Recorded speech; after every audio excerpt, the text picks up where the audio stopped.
This is Bill. Bill is money. Bill has been money for a long time and he's quite pleased about it. The city around him functions. Prices make sense. Nobody is panicking. Yet, Bill buys bread, gets change back. This is the entire social contract. You hand over a number, you receive a thing. It works. It has always worked. Bill sees no reason it would ever stop working. On the edge of town stood a place nobody talked about at dinner parties. The National Liquidity Enhancement Facility. A name that meant exactly what you think it meant. And everyone pretended it didn't. Then, as usually happens right before a preventable disaster, someone with a chart entered the room. The economist saw danger, the machine saw coffee, and Bill saw no reason to ruin a perfectly good morning. Sir, the economist attempted to continue his presentation. When it was sort for sure guy. In institutions like these, there is often a formal review process for uncomfortable information.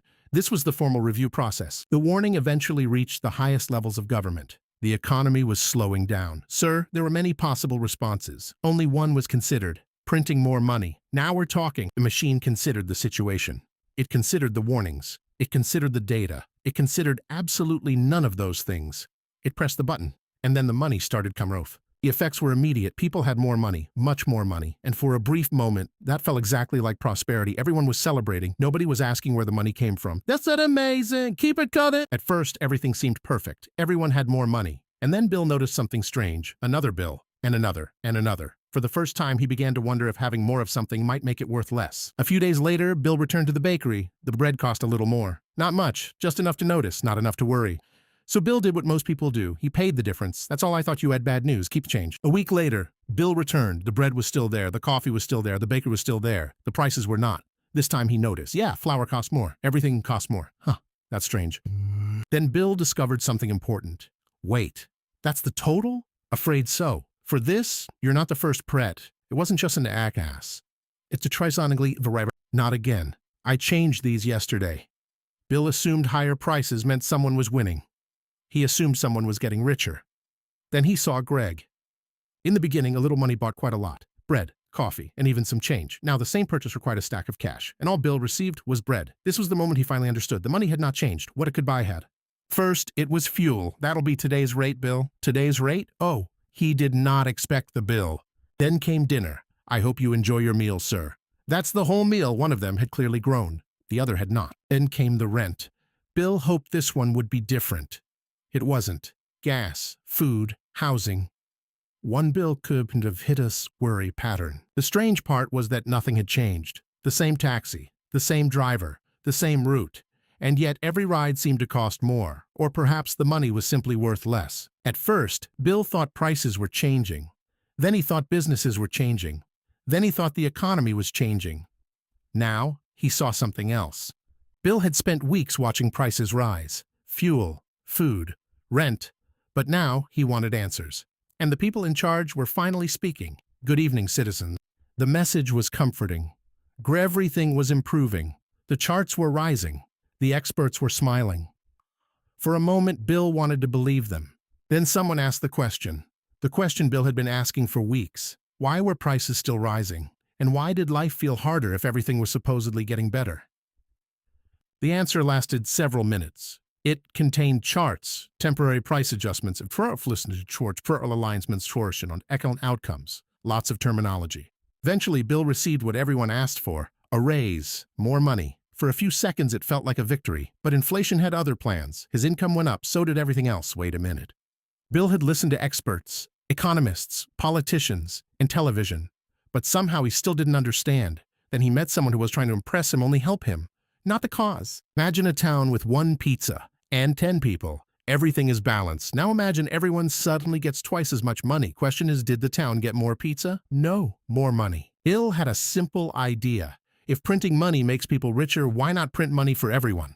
The question sounded logical, but it contained a hidden problem. Then why not just print money for everyone? Many people think inflation only matters when wages stay the same, but that's not always true. Bill's income was rising. He was earning more money than before, yet somehow he still felt poor because prices were moving faster than his paycheck. When new money enters the economy, it doesn't arrive everywhere at the same time. Some people receive it first. They get to spend it before prices rise.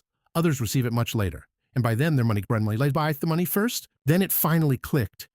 Inflation was making his money less valuable, even when he earned more. So I was getting poor even when I had more money? Inflation takes value from the money already inside it. Welcome to the inflation loop. Congratulations, you're earning more money than ever. Then why do I still feel broke?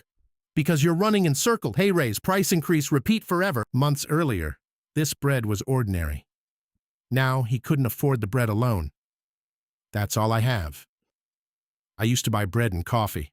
Inflation isn't just numbers. It isn't charts. It isn't economic reports. It's smaller grocery lists, delayed plans, quiet conversations, and millions of people trying to make things work. For a long time, Bill thought someone else was winning. Someone had to be. The bakery charged more, the grocery store charged more, the rent was higher. But then he saw Greg and finally understood. Everyone was struggling.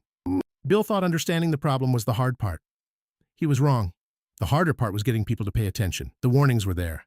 The evidence was there. But not everyone wants to hear uncomfortable truths. Bill thought inflation hurt everyone the same way. It didn't. Some people lived on wages, others owned assets. When prices rose, many people hung on. They're playing on the same field, but they don't all start in the same position. When Bill returned to the facility, everything looked the same. But it wasn't. The machine was faster, the workers were nervous, the room felt different, and for the first time the economist looked worried. Wrong. Is it getting worse? It's going too fast! We can't keep up! It's overflowing! More is coming! Bill shouts. He tries to stop the profit. It's too much, we're overwhelmed.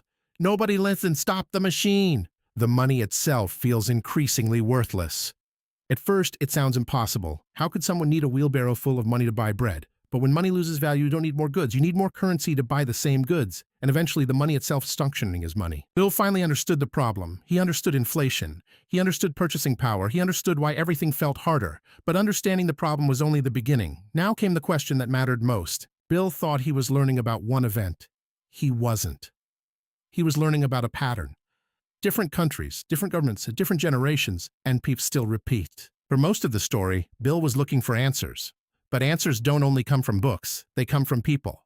From different experiences, different perspectives. Something had changed. Bill was no longer searching for answers. He was connecting them. It's not really about prices, it's about purchasing power. If money buys less, then having more money doesn't always make you richer. The city was the same. The prices were the same. The challenges were still there. Nothing around Bill inside him had. He finally understood the game. The economist had never come to make decisions for Bill. He came to help Bill understand them. The lesson was finished. The teacher could leave, but the understanding would remain. The street was the same. The bakery was the same. The taxi was the same. But everything cost more. And somehow, little less. I thought there was more money. There was. It just wasn't worth as much.